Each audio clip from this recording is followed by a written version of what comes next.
Assalamualaikum warahmatullahi wabarakatuh. Sahabat tani semuanya, ketemu lagi di channel yang biang ini, biang mantap. Oke, kali ini kita akan bahas proses fermentasi atau pembuatan PGPR dengan cara fermentasi. Kita akan mencoba memperbanyak PGPR yang katanya banyak sekali manfaatnya buat para petani untuk tanamannya. Tapi sebelum kita membahas proses pembuatannya dengan cara fermentasi, sebelumnya kita akan bahas dulu apa itu PGPR, apa itu manfaatnya, bagaimana fungsinya, dan bla bla bla. Kita akan bahas sedikit. Dan sebelumnya silakan like, comment, subscribe, and share. Check it bro.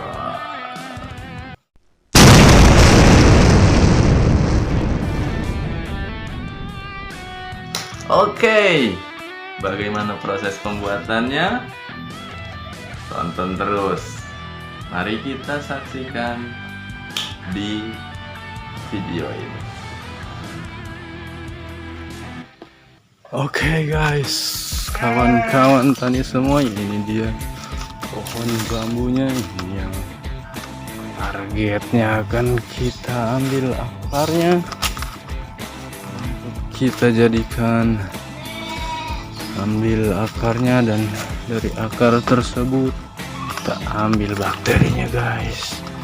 Oke, ini bagus sekali akarnya, seperti akar bambu biasanya.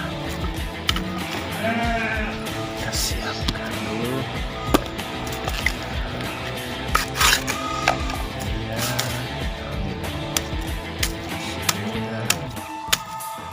hidup guys.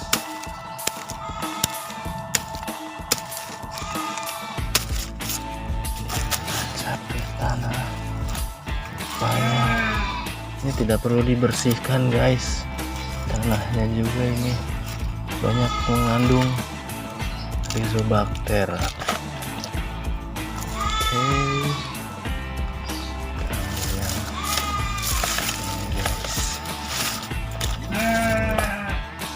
sebelah sini guys. Saya salah membawa alat, saya dengan golok guys, yang mudah guys.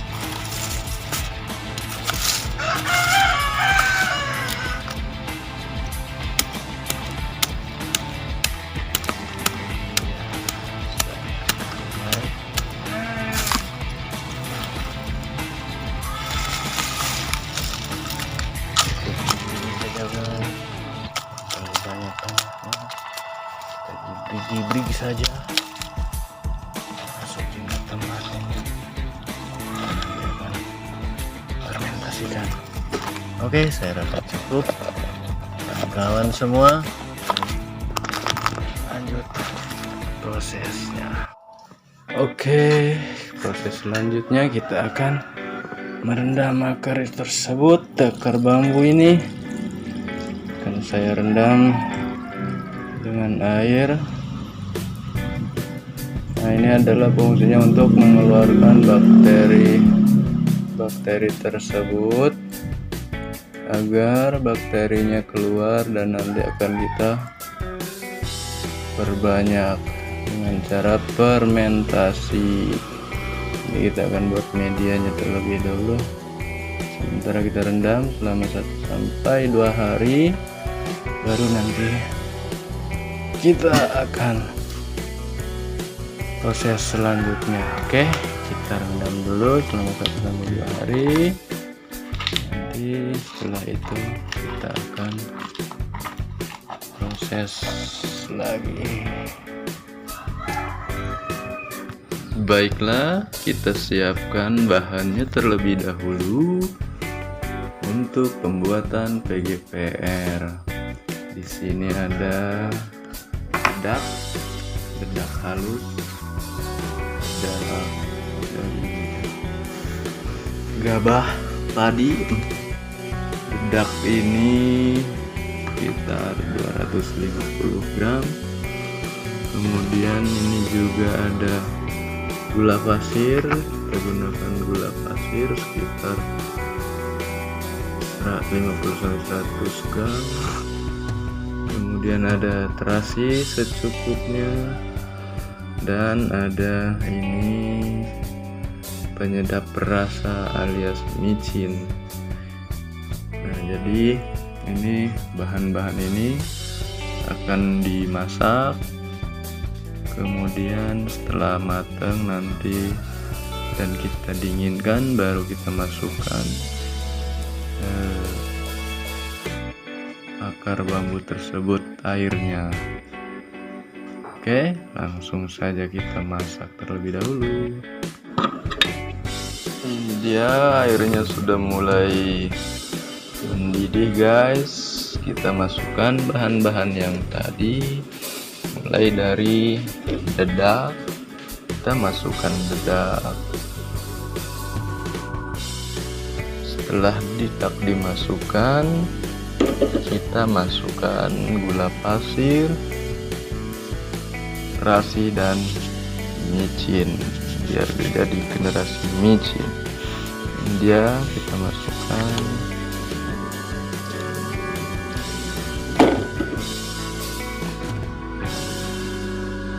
Setelah ini kita akan menunggu sekitar 5 sampai 10 menit. Lalu kita aduk-aduk dan kita dinginkan. Oke, sambil menunggu kita ngopi dulu. Oke, ini dia kawan-kawan tanya semua, ini sudah kita godok dan kita dinginkan. Sudah dingin dan akan kita masukkan ke botol plastik. Untuk selanjutnya akan kita fermentasi. Oke, kita tuangkan saja. Ini airnya, air yang sudah kita masak tadi.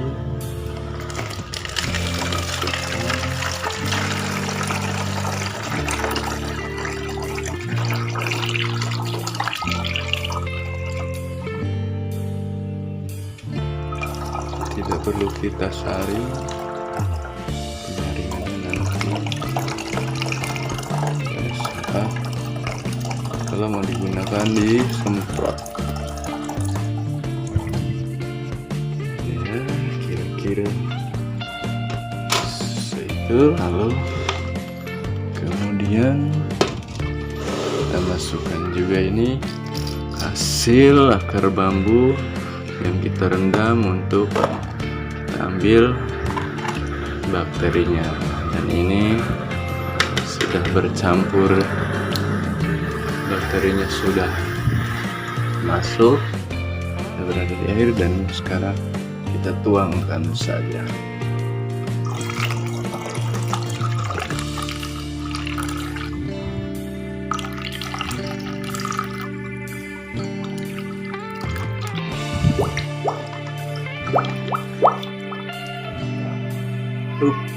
Nah, cukup. Ini jangan terlalu penuh guys, karena kita akan fermentasi secara anaerob. Kita tutup rapi dan nanti akan kita fermentasi. Setiap pagi jam 7 akan kita buka untuk mengganti udaranya. Jadi fermentasinya secara anaerob, dan itu setiap hari, setiap pagi jam 7 kita ganti oksigennya. Oke guys, kita tutup rapat dan kita simpan selama 1 sampai 2 minggu, baru bisa kita gunakan. Itu dia video proses pembuatannya, dan ini adalah contoh yang sudah difermentasi. Ini sudah 10 hari. Ini udah 10 hari. Dan ini kita bisa lihat di sini banyak sekali buih-buihnya.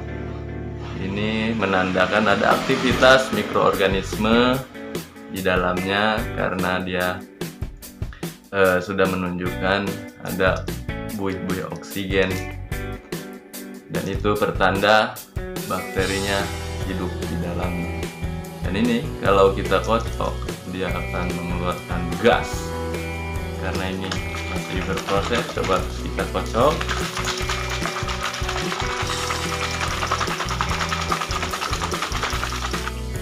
Dan lihat, ini dia proses.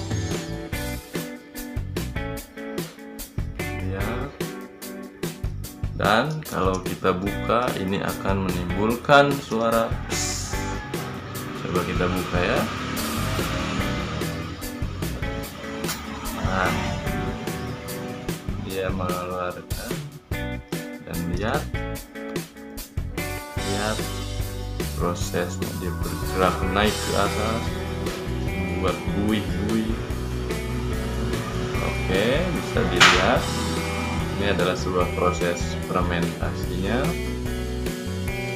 Dia menaik ke atas dan terus menaik. Oke, bergerak terus sampai menggelembung-gelembung di sini. Kita tutup kembali. Oke, ini dia PGPR itu apa sih? Manfaatnya apa sih? Coba kita cari di Mbah Google. Kita coba cari di Mbah Google buat sebagai referensi kita. Kita coba cari. Oke, banyak sekali ya PGPR. Jadi nanti kalau misalkan kurang jelas, silahkan bisa dicari di website. Ini kita coba buka website Kementerian Pertanian, Direktorat Jenderal Perkebunan. Oke, kita bacakan sedikit saja mungkin ya. Nah, di sini dikatakan PGPR bakteri menguntungkan yang membantu pengendalian OPT. Nah, ini lebih fokus ke pengendalian OPT-nya. Nah, salah satu upaya untuk meningkatkan pertumbuhan tanaman yang lebih sehat adalah dengan pemanfaatan Plant Growth Promoting Rhizobacter atau PGPR. Nah, jadi maksudnya di sini mungkin dikatakan sebagai imun bagi tanaman. Jadi untuk meningkatkan atau upaya untuk meningkatkan pertumbuhan tanaman agar lebih sehat dan lebih kuat. Jadi Rhizobacter ini mampu membuat imunisasi bagi tubuh tanaman tersebut jadi lebih kuat, lebih tidak terlalu rentan terhadap penyakit. PGPR adalah kelompok bakteri menguntungkan yang mengkolonisasi rhizofir atau lapisan tanah tipis antara 1-2 mm di sekitar zona perakaran. Aktivitas PGPR berpengaruh secara positif bagi pertumbuhan tanaman, baik secara langsung maupun secara tidak langsung. Nah, jadi PGPR ini adalah sebuah koloni bakteri yang katakanlah yang hidup di sekitar perakaran tanaman atau di sekitar tanah yang antara 1-2 mm di tanah tersebut, di sekitar perakaran tanaman. Pengaruh PGPR secara langsung adalah menyediakan dan memobilisasi penyerapan berbagai unsur hara, bukan memobilisasi massa ya. Tentunya ini memobilisasi penyerapan berbagai unsur hara dalam tanah. Selain itu juga berperan dalam sintesis dan pengontrolan konsentrasi berbagai hormon pemacu pertumbuhan tanaman. Secara tidak langsung, PGPR berperan melindungi tanaman dengan cara menghambat aktivitas patogen. Selain itu juga dapat memperbaiki struktur tanah serta mengikat logam berat yang terdapat di dalam tanah. Muniz dan Mulugeta 2014. Nah, jadi menurut Muniz dan Mulugeta 2014 ini pengaruhnya terhadap tanaman PGPR ini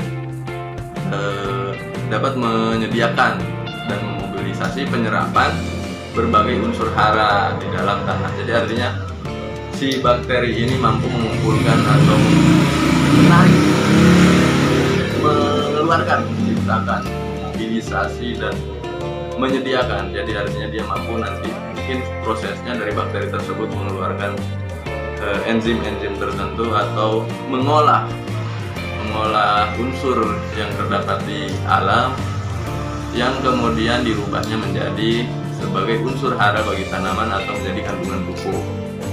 Nah, jadi intinya selain itu juga PGPR ini dikatakan berperan dalam sintesis dan pengontrolan konsentrasi berbagai hormon pemacu pertumbuhan tanaman. Nah, jadi bakteri ini mampu berperan untuk mengontrol konsentrasi berbagai hormon. Jadi berbagai macam jenis hormon mungkin akan menjadi sebagai pemacu pertumbuhan. Jadi dikatakan sebagai ZPT. Nah, dan yang terpenting di sini mungkin ini dikatakan berperan melindungi tanaman dengan cara menghambat aktivitas patogen. Jadi patogen yang datang itu akan terhambat, mungkin kalah saing atau mungkin dengan cara seperti mungkin dia menghambat aktivitas patogen itu dengan melawan dari bakteri tersebut, melawan patogen. Dan selain itu juga dapat memperbaiki struktur tanah serta mengikat logam berat yang terdapat di dalam tanah. Nah, jadi struktur tanah yang keras yang mungkin terlalu banyak residu kimia dari nitrogen atau katakanlah dari perlakuan petani itu sendiri, bahwa dapat menghambat, membuat struktur tanah tersebut kurang bagus bagi tanaman. Dan dengan PGPR ini struktur tanah tersebut kembali menjadi baik atau layak untuk tanaman tersebut atau lebih baik lagi. Nah, sebetulnya banyak sekali sahabat tani, banyak sekali di sini dikatakan juga di sini PGPR bisa berfungsi sebagai pupuk hayati majemuk komersial yang mengandung lebih dari satu jenis atau strain atau mikroba. Di antaranya adalah komiksasi N hidup bebas dan bakteri pelarut P yang juga mampu menghasilkan hormon pertumbuhan. Nah, jadi dapat memfiksasi nitrogen dan pelarut P, jadi pelarut fosfor yang terdapat di dalam tanah. Terus kemudian ada juga di sini dari Saibek. Ini dari Saibek juga sama, ini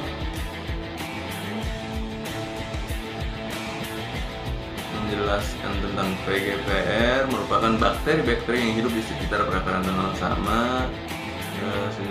Sejumlah bakteri penyedia hara yang hidup pada rizofil akar atau rizobakteria disebut sebagai rizobakteri pemacu tumbuh tanaman.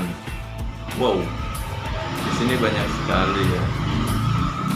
PGPR ini mempunyai peranan ganda, di samping satu menambah yang dua juga menghasilkan hormon tumbuh seperti giberlin, sitokinin, etilen dan lain-lain, menekan penyakit tanaman asal tanah dengan glukanase kita. Jadi ini luar biasa, sangat wow dan mudah sekali pembuatannya, tetapi sayang petani mungkin akan di zaman sekarang lebih memilih yang instan, yang padahal dalam PGPR ini fungsinya sangat luar biasa. Dan wow, ini keren sekali. Kita akan coba, mudah-mudahan ada waktu buat kita mencobanya. Dan untuk mencari silakan referensi banyak sekali tentang PGPR, tetapi jarang sekali di sini dikatakan tentang pengaruh negatifnya ya. Jadi hampir semua referensinya ini tentang kelebihan dan belum ada yang menyatakan tentang kekurangannya, atau mungkin saya yang belum menemukan kekurangannya. Dan di sini di Cybex mengatakan kelebihan yang dimiliki PGPR diantaranya adalah menambah fiksasi nitrogen, memacu pertumbuhan bakteri, fiksasi nitrogen bebas, meningkatkan ketersediaan nutrisi lain seperti fosfat, belerang, besi, dan tembaga, memproduksi hormon tanaman, menambah bakteri dan cendawan yang menguntungkan, mengontrol hama dan penyakit tumbuhan. Wow. Dan ini tinggal kita aplikasikan di lahan pertanian atau perkebunan. Nanti setelah 1 minggu kemudian kita akan coba di lapangan, kita akan coba dipraktekkan di lahan petani. Mudah-mudahan bisa kita praktekkan di lahan cabai atau mentimun, agar kita tahu benar nggak nih fungsinya itu sesuai dengan yang dikatakan. Oke. Tapi jangan lupa like, comment, subscribe-nya, karena di video berikutnya akan kita coba aplikasikan. Saya harap kawan-kawan tani semuanya mau untuk mencoba membuatnya, agar setidaknya kita meminimalisir biaya produksi untuk pertanian kita. Oke, itu saja dari saya, cukup sekian. Nanti kita akan sambung lagi mudah-mudahan di video berikutnya kita bisa praktek PGPR, dan mungkin akan ada video-video lainnya yang juga kita akan membahas tentang pertanian. Kita juga akan mencoba untuk nanti wawancara dengan petani dan lain-lain. Pokoknya biar tidak ketinggalan, silahkan di subscribe agar video berikutnya bisa ada notifikasi bahwa PGPR-nya sudah mulai kita uji coba di lapangan. Terima kasih. Assalamualaikum warahmatullahi wabarakatuh.